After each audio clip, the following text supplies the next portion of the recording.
Well, gentlemen, I appreciate it. I'm not sure of those who have had an opportunity to come on. We do appreciate your time. We don't want to belay any further than we already have. My name is Troy Jermaine Johnson. I'm a servant leader, author, and award-winning mentor for a Raleigh, North Carolina-based nonprofit mentoring program called YM4C. Since 2017, we've supported underserved young men ages 8 to 18 through life skills, character development, social emotional learning, and physical activity. So our services have been recognized by Wake County Human Services, Wake County Public Schools, and the North Carolina Juvenile Justice System. We believe a loving, non-judgmental, genuine approach works best when it comes to mentoring the next generation. So today I have the pleasure this morning of moderating the topic for this breakout session, which is what real mentoring looks like. And joining us for the conversation, we have Dr. Roderick Heath, Director of the Men's Achievement Center at North Carolina Central in Durham, North Carolina.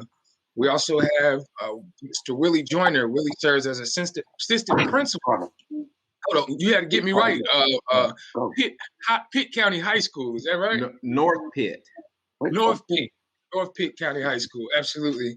And also, last but certainly not least, we've got my dear friend, brother, and fellow change agent, Cornelius Kirk. So I've had the pleasure of serving alongside Mr. Kirk with the Y4C mentoring program. Cornelius also serves as a mindset coach for those that need support with coping skills and finding their sparks in life. So, gentlemen, we don't want to belay time. We're already behind such, but the textbook definition of mentoring says mentoring involves pairing young people with an older peer or volunteer who acts as a positive role model. In general, mentoring aims to build confidence, develop resilience and character, or raise aspirations. So everybody on this call, I'm quite sure anyone who's listening has heard that famous quote by Frederick Douglass. It's easier to build strong children than to repair broken men. Yeah.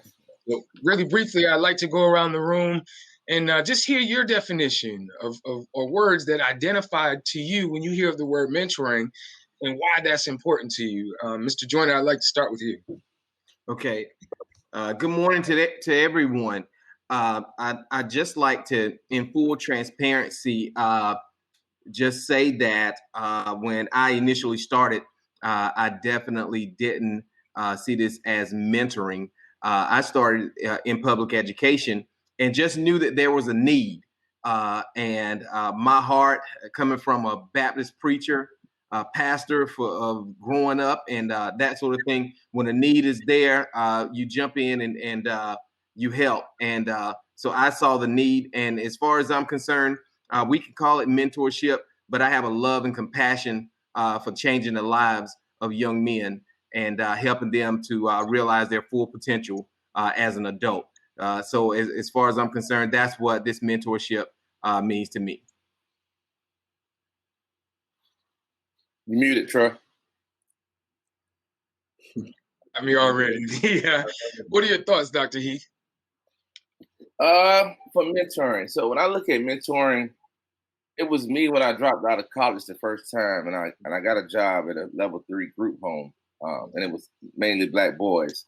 And for some reason, them young men was attracted to me, and I was just young, hip like them, but I gave them time. And so I look at it as mentoring. I kind of changed the word now. I call it a success coach, right? Mm-hmm. And so I feel like when you mentoring, you into this child's life, you want to see the success of that child or that young man or that older guy. It don't even have to be kids. So some grown adults need mentoring too. So when you say you mentoring, you got to look at the whole success of that student or that man or that child and get them to that level where they want to go. And so it's kind of like preparing them with life strategies, like find them where they are and have a plan to get them where they at. Dropping in and say, don't do that. Nah. The magic word is, how can I help you, sir? How can I help you? And then those are the words that's going to get those young men or those young ladies motivated. So that's what I look at as mentoring. What are we doing about the success of that student or that person? Indeed, indeed. Bro, Kirk, man, what do you think, man, when you think of that word mentoring? You know, what why is that important to you? What does it mean to you? You know, thank you. And I'm glad to be here. It means the world to me. I made a promise some years ago when I needed to be mentored and somebody showed me the path that I never forgot where I was. And I would always reach back and I would always show up and be consistent, man, because without that mentoring that I received, I don't know where I'd be.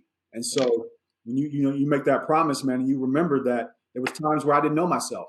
Yeah. I promised to go back and help other young men, especially Black young men, know themselves. And that's the start for me.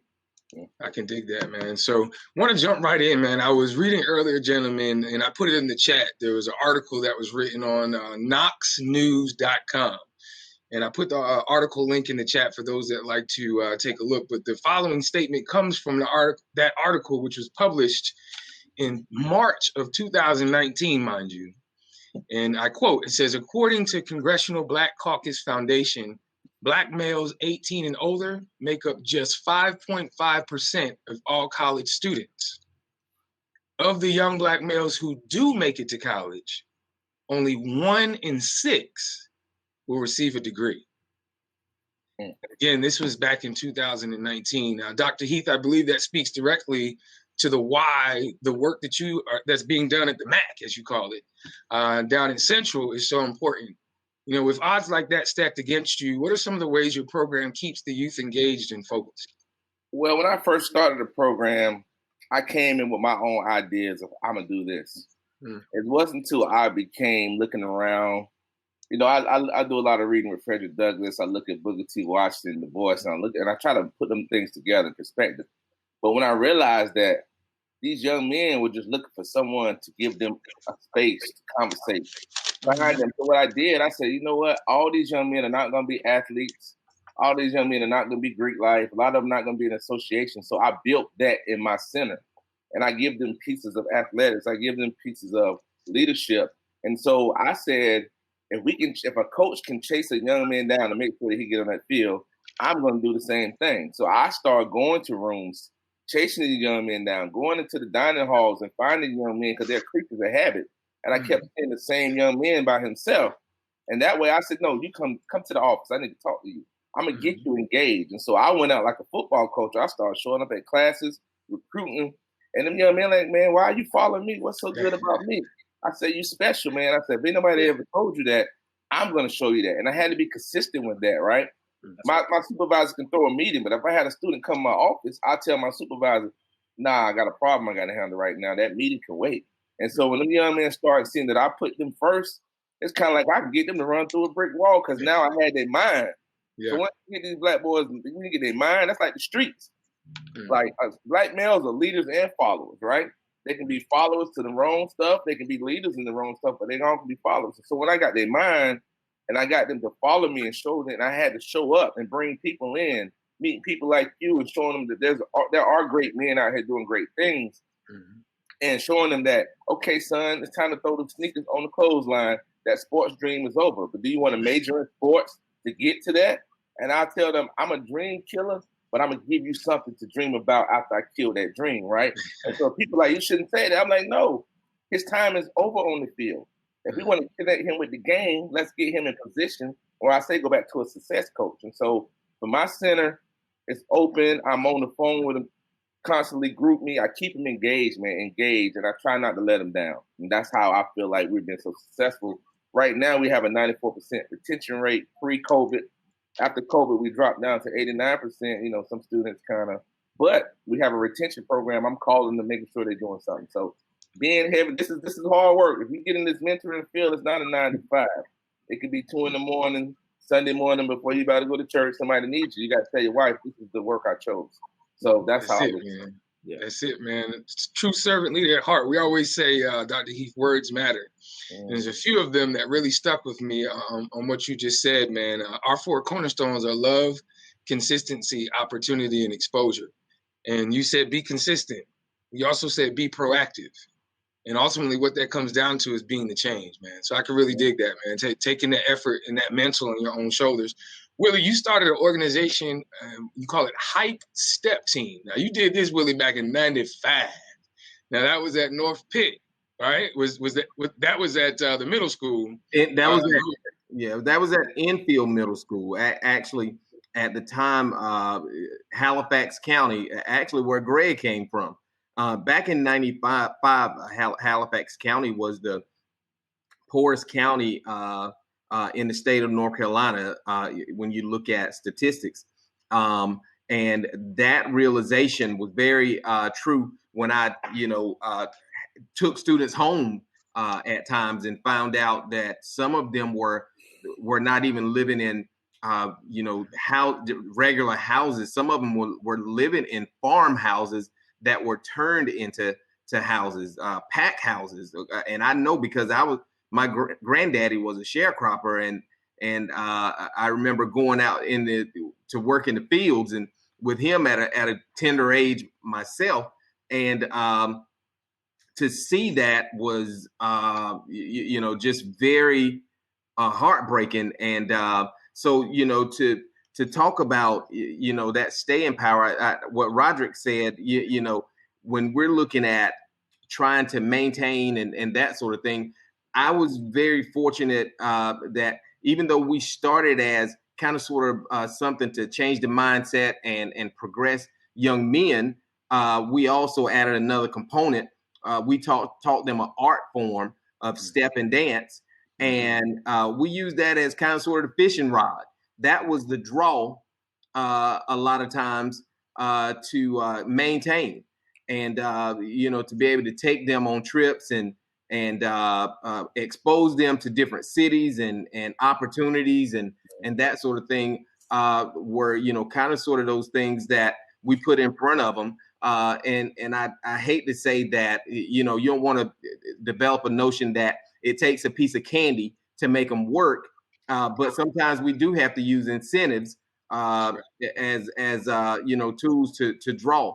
And so kind of sort of our staying power has been those opportunities in this art form that we teach, in addition to the mentorship and the ability to just provide those other things that we provide for young men and now young ladies that's in our program. How has that shaped the lives of the youth? You said something very important, Willie. We talk about compelling, we talk about drawing, and then we talk about retention. All of those things go together when it talks about serving youth, especially our culture. You used a form of dance. I've watched a couple of those clips on YouTube, brother. Really amazing things because it's forming not just the character development, but the critical thinking. Mm-hmm. Because when we talk about stepping, anybody who's Greek knows what we're talking about, right? And for a adolescent, someone of a young age to grasp onto that, it's something different, something new. And then you said again, opportunity and exposure. How has that shaped the lives of the youth that you serve, Willie? Oh man, I mean, so many. God has blessed us, number one, because a lot of the opportunities that have fallen in our lap, I know have just been God sent opportunities. Our guys have had the opportunity.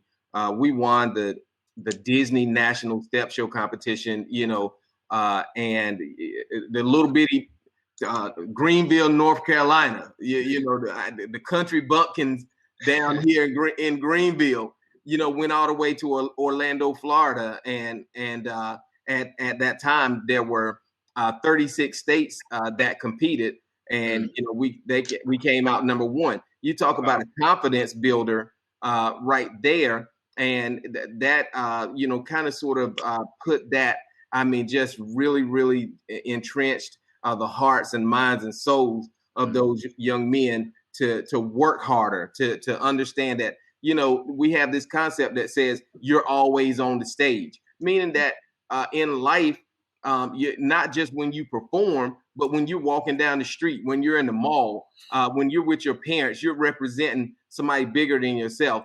And those opportunities, man. In 2014, getting a call from America's Got Talent and being able to perform on national TV, all those opportunities and just so many more opportunities. Winning CIAA 4 times. All those opportunities, fell in our lap and were God-given opportunities. And, it's created a mainstay for a lot of the young men that come to our program. And let me just state, Troy, that we get young men now starting at the age of 5 years old, and we watch them grow up all the way to 12th grade and graduate from our program. And that is, just, I love it. It's nothing like seeing that little boy grow up to be a senior and watch him walk across the stage and hear his name called. And it's just amazing. It's great. That's heartwarming, man. We talk about from cradle to graduation, you're doing it. To actually see the fruits of the labor, that's a sense of fulfillment like none other, man. So I could definitely dig that. Kirk, man, we've served together numerous times, bro. I can honestly say that you have the heart of a servant. One of your strengths is building solid relationships. My grandmother used to always say, you always hear me say that, man. Grandma used to always say, I never met a stranger. But I'm curious, Kirk, man, how important is building relationships in the mentor process? And if you can, walk us through what that process looks like from your experience. Absolutely. Great question. So I believe, first of all, starting out in life in general, above mentoring, relationships are everything. I always tell the students, God hides our blessings in people. And if we don't have a close relationship, we're not getting those blessings. So it's very important in the mentoring process to build that relationship. And that starts with trust. If they don't trust you, they won't commit to you, and they won't be vulnerable in front of you. And if you can get those three words from them, trust, commitment, and vulnerability, because it's as men in general, as grown men, we struggle sometimes with being vulnerable. So we know that younger men are going to also have those. But if we'll demonstrate that with them, and one of the biggest things that I do, man, is I walk in and I talk different. I acknowledge their existence. I speak to their spirit, and they don't know. They don't. A lot of them don't understand why it's weird. They like you asking me questions that people don't ask in these settings, and I'm talking to their royalty in their veins, right? The DNA of who they are as young kings. And when you do that, right? They hear something different. It might not, and I'm just planting that seed. It may not grow for it might take one of you brothers to come up and show up and water it, and then another one with the sun. But that's what we do when we build a relationship. So it's acknowledge their existence. I let them know that I see them. And lastly, I let them know that I hear them, right? I don't tell them what I know. I want to know who they are through questioning, right? I don't tell them, all the things that I think is right or wrong, because how would I know? I always say, I don't know what your food tastes like. I need you to tell me, right? And so when you acknowledge a young king's existence and you build that trust, it's a game changer. Yeah, man. I love it, bro. One of the things we always talk about, Kirk, is using vulnerability and transparency as a superpower. Yeah. And as an older male, an experienced male, that may not have always been something that I held on to. But we always say self-awareness is the greatest gift, and it's a gift that keeps on giving. So being able to plant those seeds, as you just spoke of, into a young person, we don't know how far they'll grow, how tall they'll go, but it's our job, to plant those seeds. I once heard that you can count the number of seeds in an apple, but you can't count the number of apples in a seed. And it's no different in the way that we approach our children. You said some great things. Acknowledge them, see them, and listen to them. All three being major skills. With that being said, I want to hear from all three of you guys on this one, man. Clearly, this last 16 months has been a brewing storm of this, that, and the third. We can talk about the laundry list, emotions, feelings. As adults now, we're talking about those that got a little age on us. We still young at heart. But we're able to process this information, and we have found ways to do that because we've just been on Earth a little bit longer. But when we talk about social injustice, when we talk about racism, when we talk about the killing of unarmed Black men or people in general, and that shaping our conversations of our young people, how has that affected your approach in your program? How has that changed your program, if at all? With the shift in education due to the pandemic and children being made to learn, let's start there. How has that changed, if any? I'll start with you, Dr. Heath. I see your wheels turning there, man, but talk to me about that.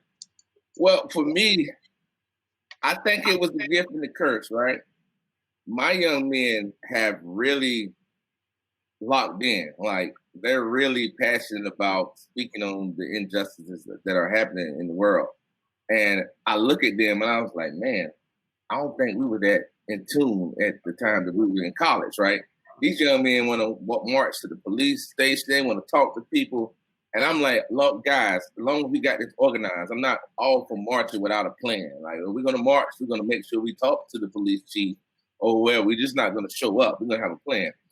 But COVID has given them time to slow down and really think about what's important, right? And so we do a lot of engagement. You know, we try not to WebEx, Zoom them out, but it's a space for them to build conversation and talk about these things. And so COVID has with all this political stuff, I think my students are now seeing it, because I think, for instance, they said my vote don't matter. But when we showed them, you showed up, and y'all generation changed the game. And so now they're saying like, I get it now.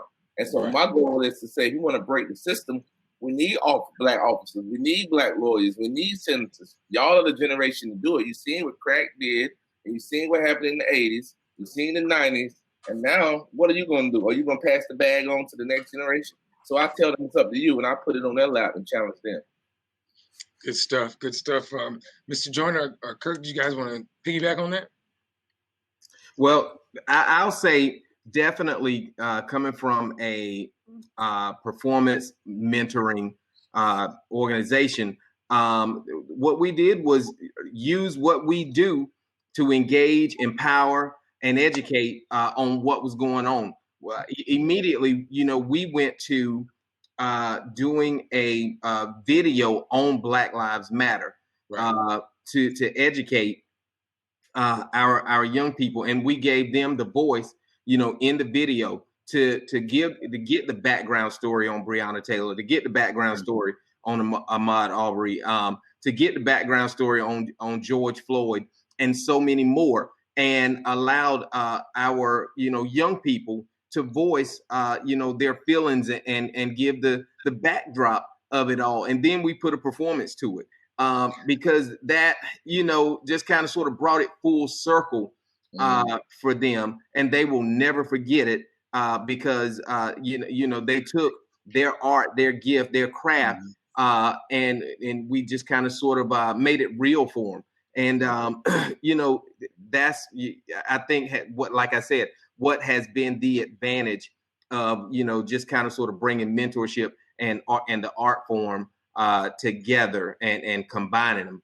And even I think Dr. Heath talked a minute ago about having GroupMe and being able to have those discussions even inside GroupMe, and that dialogue to express yourself. So definitely it's changed programming in the respect that we have to educate ourselves, and we have to also educate those young people that we have leadership over, and make sure that they are in the know, and that they are performing their civic duties, and have knowledge even when they walk into the classroom, that they're not the people who's not in the know about what's going on in their world. Good stuff. Good stuff. Mr. Kirk, did you want to touch on that? Yeah, quickly. I think that the major thing that shifted for me was the guys collaborating, right? And how strong we are together. I think that a lot of times we try to do the work, and y'all know this, sometimes we live in silos. But the collective impact that was available after this is so much stronger. And I still picture it with us showing up, not 10 of us, but 1,000. Yeah. And like Dr. Heath said, if we go march, we march with organization. We do it that we mean business, And so I'm also thankful that during this time, we life is like it's a training, right? During this time, you can look at their adversity and say, wait a minute, I'm still standing. And so having those conversations in the midst of a long pandemic storm and showing these young men that, we still here, and we're gonna continue to push. So simply having that. Yeah, I can dig that, man. I know some of the sentiments we've shared before, Kirk, and what we instill in our youth. One of the many sayings is adversity is an opportunity for a focused man to show greatness. So look at that as an opportunity to refine, define, and mature in the gifts and talents that you have, man. So good stuff. Fellas, with the shift in education due to the pandemic and children being made to learn differently, there's been a rise in depression and suicide due to isolation and layers of potential trauma at the house. School for most was a sanctuary, and now having to do it differently We know that suicide also is the second leading cause of death for young people from ages 10 to 24. So Willie, I'm curious, man, can you speak to the importance of being trained in ACEs? For those that don't know what that is, it's adverse childhood experiences. We also have training in youth mental health, or just having the ability to provide trauma-informed care or conversations. Willie, can you share a time where potentially those skills created a positive outcome for a young person, just being equipped with that information? Yeah, definitely. I would say even before, ACEs became, such a prominent kind of sort of this thing, within our schools. I feel like as mentors and as people, who are in charge of helping to lead young people, there was an importance in doing that, because like Kirk said a few minutes ago, it is so important that you get to know the background, everything, those things that are important about those individuals that you work with, because if they don't know that you care about them, it's so much harder to lead them. And I'd never forget having a young man in our program, and he was so hurt from just his upbringing, his past, and coming from a father who was in prison, coming from a mother who was an alcoholic, coming from deep in the streets. The story of this young man was that of very much the street life. He did not understand being able to go into a classroom and conduct himself appropriately. He didn't understand a lot of things, just the ways of the world without kind of sort of the mentality that he had, basically. But I didn't look down on him for how he was brought up. What mattered to me was we got to figure out a way to make this situation productive for you as you grow up to be a young man. And, he went on, through life and he carried that hurt, but being able to give him opportunities and provide him with exposure to different things really took his mind from those things that he could have been doing, and allowed him to have some positivity in his life. And I think, that's, very important. Just being able to provide those and exposure to young people who may have had childhood adversity and trauma, and those things that would make it look like they cannot be productive citizens. And so we got to be vigilant about making sure that we understand the background and those experiences that could cause a detrimental situation in a child. Yeah, absolutely. Dr. Heath, did you want to touch on that, sir? Yeah, I would say for me, we're starting to have these conversations in the MAC, and we're getting these young men to learn to talk to people, right? And the goal is to find Black male therapists that they can open up to. So I think the first space is get them to talk, right? And so just yesterday, what touched me, this young man was talking about, I only had about 10 interactions with my father in my life. Yeah. And when I do see him, I can't even look him in the eyes. He's like a ghost to me. Mm-hmm. And I said, wow, and he was serious. You could see the hurt in his eyes. And my goal is like you said, that's childhood trauma. So he went back to that 8 or 9 year old self that when that thing first hit, and I could see it come out. But he's letting it out. He's being vulnerable. And then we could build him back up. And my goal is to get him to therapists. And so COVID has pushed these feelings out, right? Some of these young men, when they might not have that father. So I'm writing this article called Waiting on Superman, right? And so we have to get these professional men, even though you have your family, your kids, I get it. But when you see that sister across the street with 2 boys, you got to knock on the door. If you're a stand-up guy and say, look, man, I'm not trying to be in your business. I know how it is. I have a son. You mind if they come over and play from time to time, invite that family to dinner, adopt that family. That sister can get help if you and your wife has a stable environment. And lastly, I'll say what motivated me the most, and I still live with this to this day. I had a young man in 2015 came to my office, freshman, and I was getting ready. I was tying his bow tie for an event. And I was like, you okay? He's like, yeah, I'm good. I could tell he was off. 3 hours later, I got this call. This young man had committed suicide, right? And so from that day on, I told myself, I was like, what questions didn't I ask that day? And no, I didn't blame. I blamed myself for a while, but I was like, I can't blame myself. But I was like, from now on, I'm asking the damn tough questions. I don't care, brother. You felt like killing yourself today? I need to know. And so we need to ask these tough questions. And now these brothers will tell me how they feel. And so for me, this has just been a blessing of healing with my father not being around, just working with black boys and seeing them grow and heal. It healed me. And so we got to talk to our brothers. I challenge any man on this call. If you see some brothers struggling, give it a try, man. Let's bring them in our homes. Let's talk to them. Let's help these other families. Yeah, man. I always say, and thank you for that, man, that the young people that we serve fill a void for us just as much as we fill a void for them. You know, and just to be fully transparent, I didn't have a consistent relationship with my dad until my teenage years. And that's part of the void that's being filled by being able to take my pain and turn it into purpose. Light bulb on. That's the fulfilling moment to know that you were there. But what that taught you is to be prepared, Rod. Yeah. Rod, earlier you mentioned the name W.E.B. Du Bois. And he has a quote that says, "Children learn more from what you are than what you teach." So we know, fellas, that, and we can all agree that reflective representation matters, right? And they'll be what they see. Now, over the last year or so, we lost some champs. We lost Chadwick, right? We lost Black Panther. We lost Congressman John Lewis. We lost music icon Andre Harrell. Just most recently, baseball legend Hank Aaron, right? Now, all of these cats were pioneers that set the bar high. They encouraged us to get into good trouble.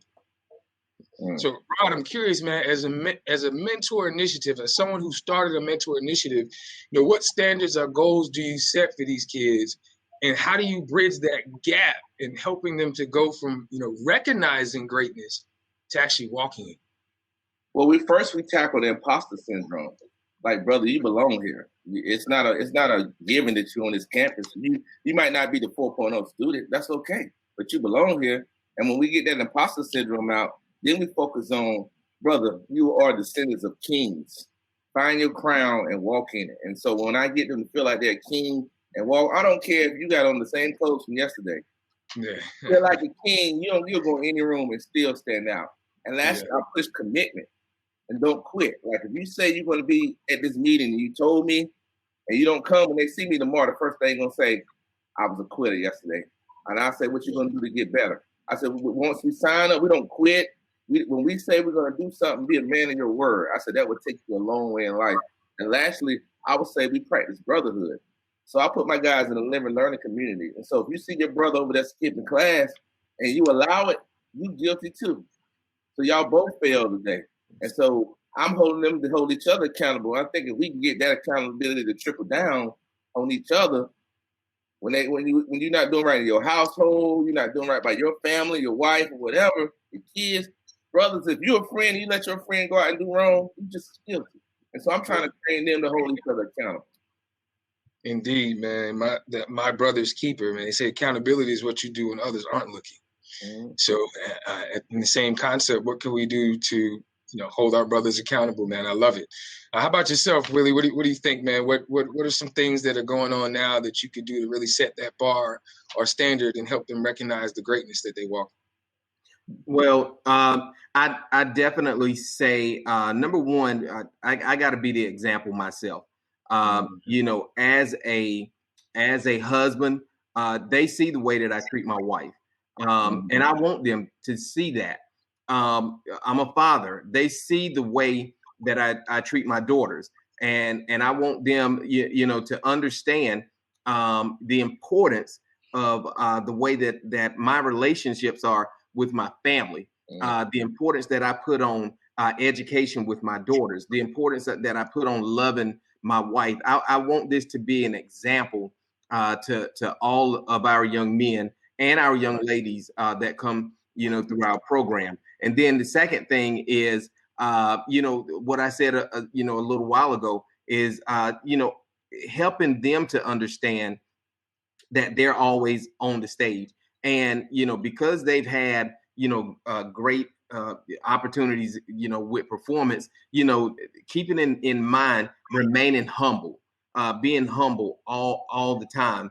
And just that understanding, people are watching, and you got to set an example for your family, and then not only set an example for your family, but you're going to have kids one day, and what are your kids going to say about you? And think about your kids' kids and your kids' kids, and just understanding that you're setting even a tradition for your own family. So I want to be the example, and then I want to be able to pass that down to every young person that I come across.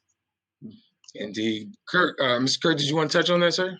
Simply, I love what he just said, and I'm just going to say the same thing. Is demonstration, and what it's done for me is because I don't speak to something I'm not doing in my life. So if I haven't achieved it, or I don't speak to it. I think that young men can see that, and I want to be congruent, right? So I do model all these things, but it's helped me to become a better man. And you mentioned earlier, we all come from. I didn't know my father. I know my father, but I've only had less than 5 interactions. But I'll say this: I went on his porch not this last year, and I forgave him to his face because I needed him. And he cried, I cried, but I needed him to release that guilt. And now we're building from this age, right? I needed that. He needed that. And my son needed it. His grandson. I'm breaking those chains, man. So, and there's no weakness in that. That's strength. And so, right. I appreciate everybody sharing, but we're all talking about the same stuff. And it comes from the love that we have inside our hearts. Mm-hmm. We got to spread it. Yeah, vulnerability and trust, brother. It's such a strong breaking of being able to recognize, acknowledge, and then be proactive to cleanse and heal effectively. And offering that space, as you talked about earlier, Dr. Heath, just to have those courageous conversations really starts that trickle effect. So, Kirk, I'm curious, man, as a mindset mentor and coach, we frequently talk about the importance of finding a space where your voice matters. A space where it's okay to share your feelings without judgment. Traditionally, mentoring involves peer-to-peer relationships over a set period of time, but recent studies have shown that the need for more and more social and emotional learning, and even adding professional therapeutic initiatives. Of course, now, more than ever. I'm curious to hear your thoughts, Kirk, man. How important is that outlet within the mentoring relationship? And is professional guidance something that would complement mentoring programs? Absolutely. There's only so much that we can mentor about. There's some people we can't reach. And part of being a mentor is having a network. And you know this from Young Men for Christ. We partner with so many agencies. So the things that we can't do, we can always reach out and put them in the right lane. Mm-hmm. And that's part of it. That's very, very important. You mentioned mindset. Nelson Mandela said they can't have it without you giving it away. And so our attitudes, and I think that enough of us as men and young men don't even know how our brains work, right? We don't know why the chemicals are released and why we do what we do. And so those are the things that I allow them we talk about. Like there's a reason why you do the things you do, your patterns and your habits. Let's talk about them, right? And build those relationships. And then like, wait a minute, this is the most powerful thing you have, and you spend the least amount of time studying it. All right. So your mind is everything. It's going to get you either to be successful or you're going to fail in your life. So it's all about saving space for them and talking about mindset. Indeed, man. I could dig it, Mr. Dr. Joyner. I saw your wheels turning, Dr. Heath. You want to go ahead and get it out? I see it. Kirk was hitting right on the head, man. All right. What about yourself, Mr. Joyner? You want to add anything to that? Well, I definitely, I think back to our schools. And I'm fortunate that when I think about a partnership within our schools, our school is built on the fact and notion that we understand and think it's very, very important that everybody understand the importance of building relationship with students. You're talking about mentorship, within the schools. Everybody's a mentor, and we need everybody to see themselves as a mentor. If you're the ISS person, guess what? You're a mentor. If we have what's called behavior coaches, you're a mentor. And if you look down on students and can't understand your role in trying to make the student a better person, so I believe in, kind of sort of mentorship, within the schools. But I think it has to make sure that we define it and make sure also that we don't allow others within those walls to play a lesser role, because I know wherever I am, I need for everybody to understand we're growing students and we're not tearing anybody down. Indeed. Dr. Heath, did you want to touch on that, sir? No, I'll just say that when we're in this space of mentoring, train the trainer, and don't try to use the same tactics with each student. Every child is different, right? And so I see sometimes mentors that I can connect, but the way you approach that child is you need to approach that child a different way. And once you tap into that, then you'll see the relationship start flourishing. So as mentors, like Kirk said, always read and tap into your brain and get more knowledge, so you can when they come to you, their cup can be full when they leave, right? And so by you tapping into your knowledge and keeping yourself fresh, then you can bring more to that student or that person you mentor. Yeah, I love it, gentlemen.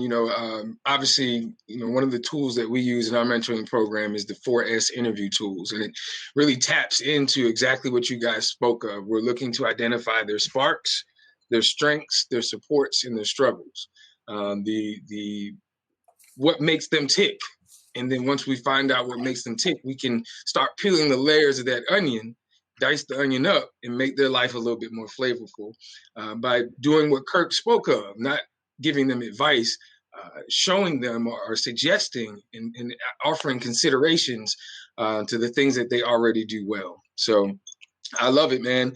I want to shift gears just a little bit here. There was another article that was put in the USA Today. I'm going to put it in the chat. Hold on one second here. We copy and paste this. Well, I'll do that later. But the feature or this particular article was called "This is America, Black and Constantly Traumatized." Now, the writer of this article was Jack A. Palmer, and she describes the attacks on Capitol about a month ago from her personal experience. Now, this is an excerpt that she actually wrote in this USA Today article.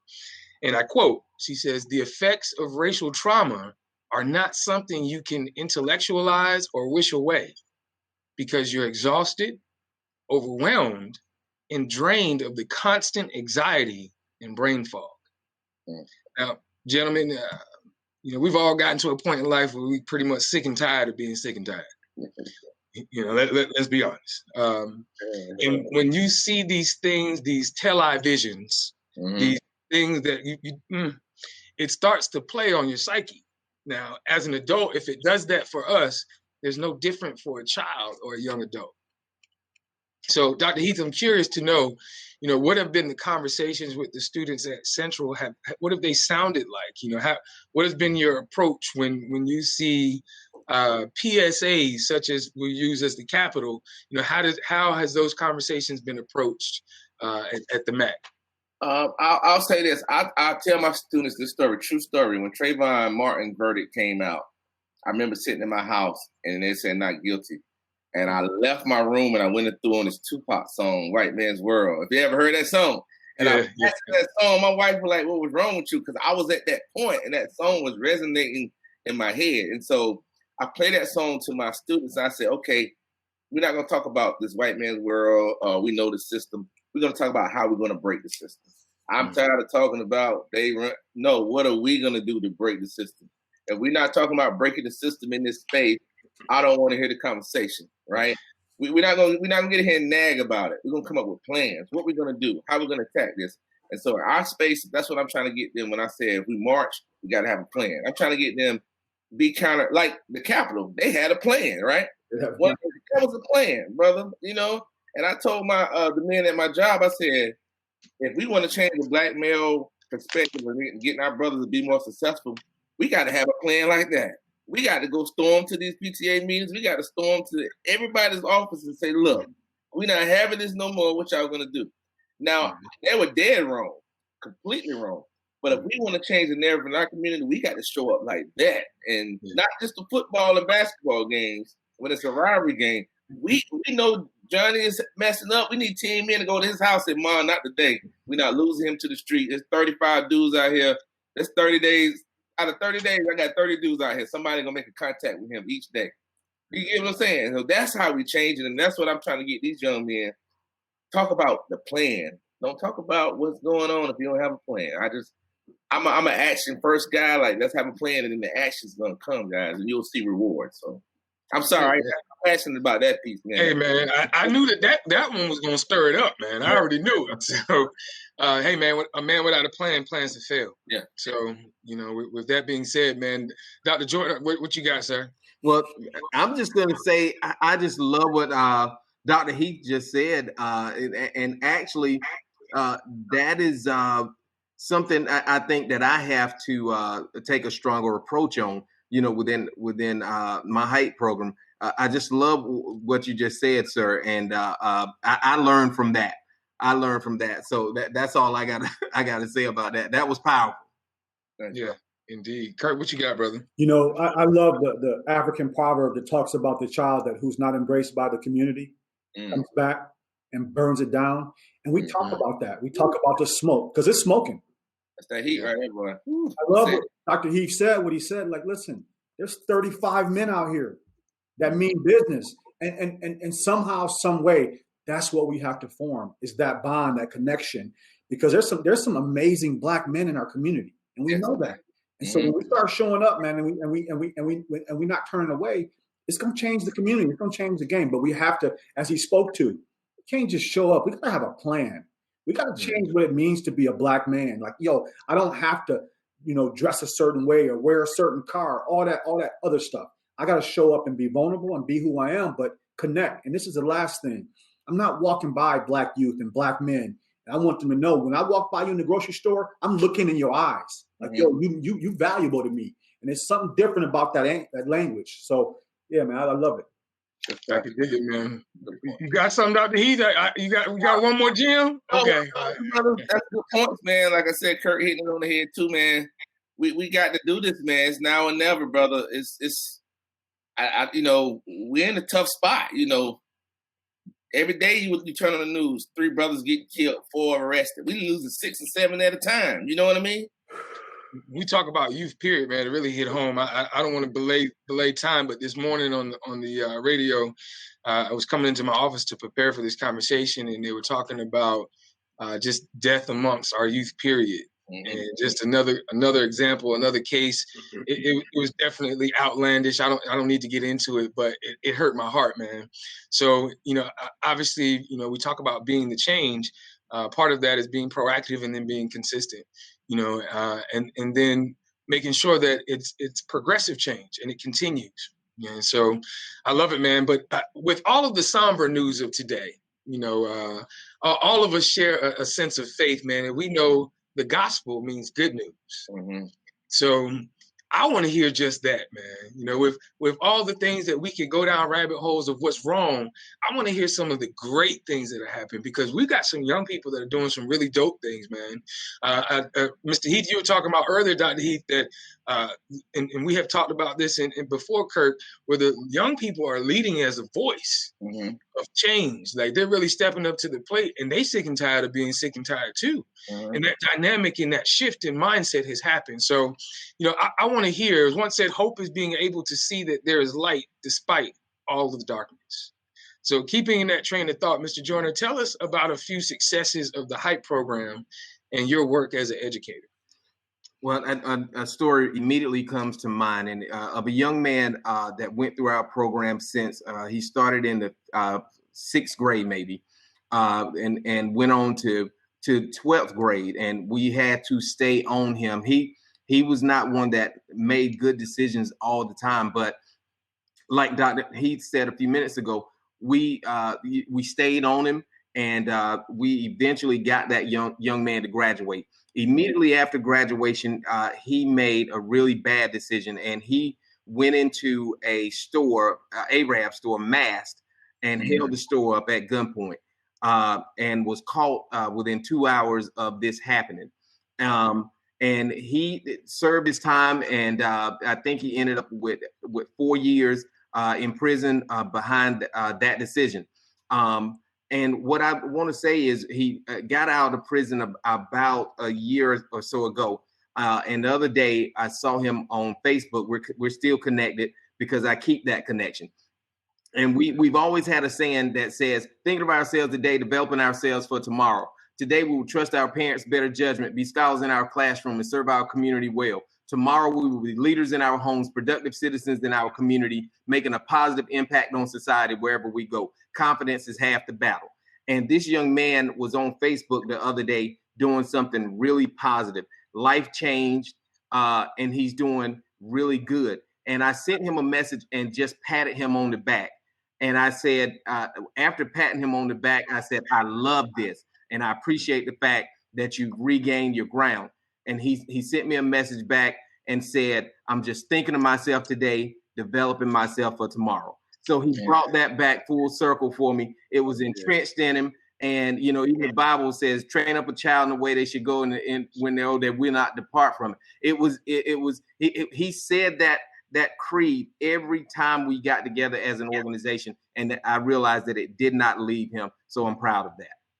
Absolutely, man. Consistency is key, brother. Plant those seeds, man. Love to hear it, man. So how about yourself, Dr. Heath? What you got, brother?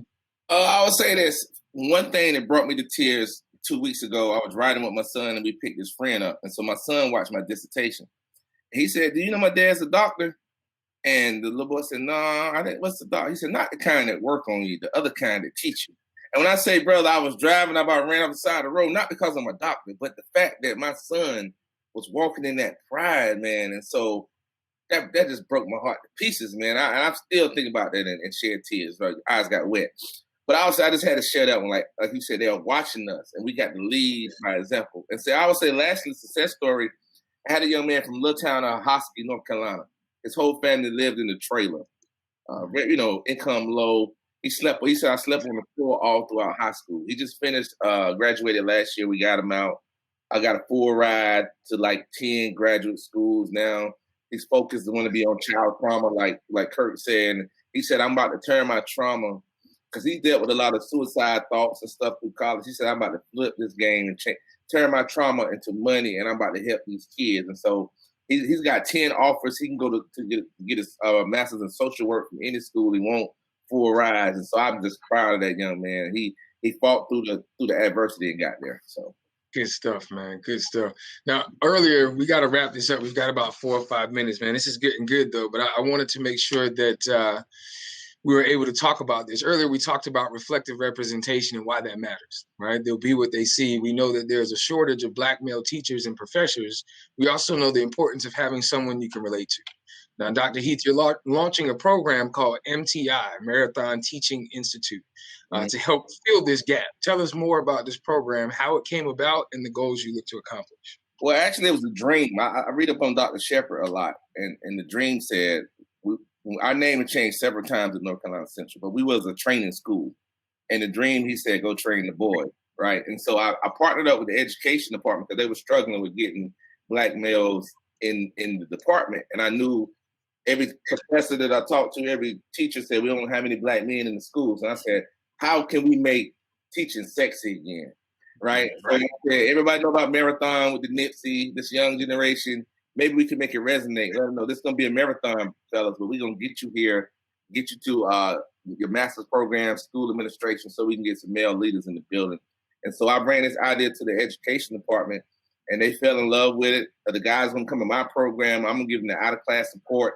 They're going to give them the financial support. They're going to partner with teachers, principals in Durham, and have mentors so they can carry them through these 4 years. So we hope it to build a better minority teachers in the future and have them come through North Carolina Central. So that's how that is tough, man. And you make sure you keep us abreast of that, man, any way that we can help, man. I think that's really dope, and it's necessary. We'll be having conferences and stuff too, so I'll let you know. Absolutely. So I'm sure we can all agree, fellas, that a mentor comes in all shapes, sizes, colors, and creeds. As a mentor to youth, I learned just as much from them as they do from me. Right. And there's an exchange of information, ideas, and perspectives.